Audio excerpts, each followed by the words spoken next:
আধিপত্যবাদী শক্তিগুলো বাংলাদেশকে কবজা করে রাখতে চায়, বাংলাদেশে ফেসিবাদের বিচারের যে কার্যক্রম পরিচালনা হচ্ছে সেটাকেও নানাভাবে বাধাগ্রস্ত করার এক ধরনের প্রবণতা রয়েছে। জাতীয় নাগরিক পার্টি এনসিপি আমরা আমাদের যে 1 বছরের জার্নি, সেই জার্নিতে আমরা এককভাবে নির্বাচন করার একটা প্রস্তুতির মধ্য দিয়ে আমরা নিজেদেরকে প্রস্তুত করছিলাম।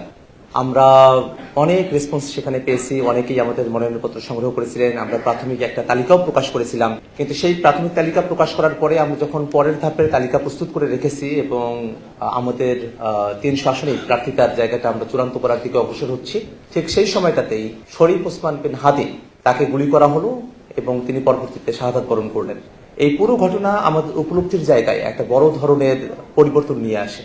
আমরা খেয়াল করে দেখি যে আধিপত্যবাদী শক্তিগুলো বাংলাদেশকে কবজা করে রাখতে চায়, বাংলাদেশকে তার স্বাধীনতা সার্বভৌমত্ব থেকে বের করে নিয়ে এসে বাংলাদেশকে পরাধীনতার শৃঙ্খলা আবদ্ধ করে রাখতে চায়, যারা বাংলাদেশে আওয়ামী ফেসিবাদ এবং তার দোসরদেরকে পুনর্বাসন করতে চায়, তারা শক্তিশালী হয়ে উঠছে এবং তারা যে কোনো মূল্যেই হোক না কেন, যারা জুলাইতে অংশগ্রহণ করেছে, যারা জুলাইয়ের সম্মুখ সারির যোদ্ধা ছিলেন, তাদের প্রতি তাদের টার্গেট কিলিং এর দিকে তারা অগ্রসর হচ্ছে। আসলে জুলাইয়ের শক্তি যাদের আছে তাদেরকে তারা নিস্তব্ধ করার দিকে অগ্রসর হচ্ছে। এবং একই সাথে আমরা খেয়াল করে দেখলাম যে আমরা দীর্ঘ সময় ধরে বাংলাদেশ রাষ্ট্রটিকে সংস্কারের প্রশ্নে ঐক্যমত্য কমিশনে আমরা জোরালো ভূমিকা রেখেছি। জাতীয় নাগরিক পার্টি এনসিপির এই সংস্কারের পক্ষে যে অবস্থান, সেটাকে বাংলাদেশের জনগণ খুব ইতিবাচকভাবে গ্রহণ করেছে। কিন্তু সেই সংস্কারের বিষয়গুলো আসলে কতটুকু বাস্তবায়ন হবে বা না হবে, সেই বিষয়গুলো আসলে জাতীয় নাগরিক পার্টি এনসিপি একার পক্ষে সেটাকে নিশ্চিত করে নিয়ে আসা সম্ভবপর নয়। এবং আমাদের আহ্বায়ক গত 24-এর অভ্যুত্থানের সময়টাতে যেমন করে নতুন বন্দোবস্তের কথা বলেছিলেন, ফেসিবাদী কাঠামো বিলোপের কথা বলেছিলেন, সেই যে আকাঙ্ক্ষার জায়গাটি আছে সেটা আসলে বাংলাদেশের সকল রাজনৈতিক দল, তাদের সকলের সম্মিলনীটা হওয়ার কথা ছিল। আমরা চেয়েছিলাম বিএনপি, জামাত, সকল রাজনৈতিক দলই একটা নতুন বন্দোবস্তের দিকে তারা অগ্রসর হবে এবং বাংলাদেশ রাষ্ট্রটিকে গণতান্ত্রিক রূপান্তরের জায়গায় উন্নীত করতে সংস্কারের যে ব্যান্ডেডগুলো আছে তার সঙ্গে তারা অ্যালাই করবেন এবং সেটাকে তারা বিনা বাক্যে নির্দ্বিধায় গ্রহণ করে বাংলাদেশ রাষ্ট্রটাকে নতুন করে গঠনে তারা ভূমিকা রাখবেন। কিন্তু আমরা খেয়াল করে দেখেছি যে ঐক্যমত্য কমিশনে সংস্কারের বিষয়গুলোতে যখন আমরা কথা বলতাম, তখন বরং বিএনপির সাথেই সংস্কারের ইস্যুগুলোতে অন্য রাজনৈতিক যে দলগুলো আছে তাদের এক ধরনের মতভিন্নতা দেখা দিত। সেক্ষেত্রে এনসিপি এবং জামাতের সংস্কারের প্রশ্নে এক ধরনের ন্যাচারাল অ্যালাই তৈরি হয়। যেহেতু বাংলাদেশের সংস্কার বাস্তবায়ন করাটা জাতীয় নাগরিক পার্টি এনসিপির অন্যতম প্রধান লক্ষ্য এবং আমরা বাংলাদেশটাকে আগের কাঠামোতে ফিরতে দিতে চাই না, সে কারণেও আমরা এককভাবে না থেকে বরং আরো শক্তিশালীভাবে আর অনেকের সঙ্গে একত্রিত হয়ে সামনের যে নির্বাচনী বৈতরণী আছে সেটাকে পার করার আমরা সিদ্ধান্ত গ্রহণ করি। এবং প্রসঙ্গত উল্লেখ্য যে বাংলাদেশে ফেসিবাদের বিচারের যে কার্যক্রম পরিচালনা হচ্ছে সেটাকেও নানাভাবে বাধাগ্রস্ত করার এক ধরনের প্রবণতা রয়েছে।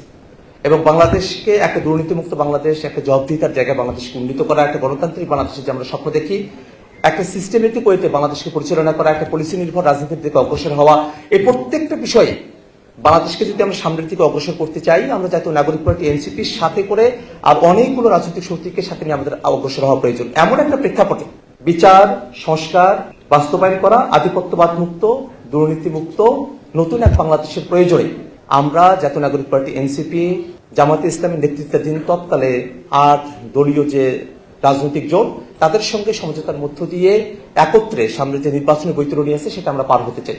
আজকে যুক্তরাষ্ট্রের প্রতিনিধি দলের সঙ্গে জাতীয় নাগরিক পার্টি এনসিপির যে প্রতিনিধি দল সাক্ষাৎ করেছিলেন, তারা আমাদের দলের তরফ থেকে এই যে প্রেক্ষাপট সেটা যুক্তরাষ্ট্রের প্রতিনিধিদের কাছে উপস্থাপন করেছেন।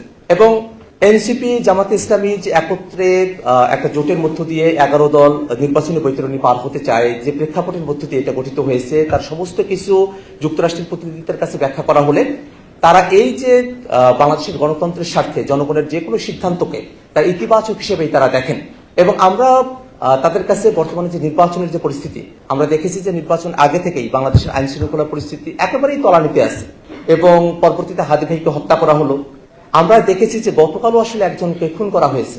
এই যে খুনের ছড়াছড়ি, এই যে আওয়ামী দোসর এবং আওয়ামী লীগের যারা এবং ছাত্রলীগের যারা গুন্ডারা, তাদের কাছে এখনো অবৈধ অস্ত্রগুলো রয়েছে, সেটাকে যে উদ্ধার করা সম্ভবপর হলো না। এই যে হাদি ভাইয়ের খুনিদেরকে এখনো গ্রেফতার করা সম্ভবপর হলো না। এই পুরো পরিস্থিতিটা একটা লেভেল প্লেইং ফিল্ড, একটা আইন শৃঙ্খলার যে পরিস্থিতি সেটাকে আসলে সঠিক রাখতে পারবে কিনা, সেই ব্যাপারগুলোতে আমরা আমাদের কনসার্ন তাদের কাছে আমরা উপস্থাপন করেছি। পাশাপাশি দীর্ঘ সময় ধরে যুক্তরাষ্ট্রের সাথে বাংলাদেশের একটা বন্ধুত্ব ভাবপূর্ণ সম্পর্ক রয়েছে। আমরা বাংলাদেশের স্বার্থে, আমরা গণতন্ত্রের স্বার্থে এবং পারস্পরিক যে বন্ধুত্বপূর্ণ সম্পর্কের স্বার্থে জাতীয় নাগরিক পার্টি এনসিপি এবং বাংলাদেশের সাথে যুক্তরাষ্ট্রের যে ধারাবাহিক সম্পর্ক সেটাকে বহাল রাখা এবং সেটাকে আরো একটা গাঢ়তর জায়গায় নিয়ে গিয়ে বাংলাদেশের সাথে যুক্তরাষ্ট্রের দ্বিপাক্ষিক যে বিষয়গুলো আছে সেইগুলোতে বাংলাদেশের স্বার্থকে রক্ষা করে আমরা যেন আমাদের বিদেশ নীতিকে আমরা সাজাতে পারি সেই বিষয়গুলো নিয়ে আমরা তাদের সঙ্গে খোলামেলা ভাবে আমরা কথাবার্তা বলেছি।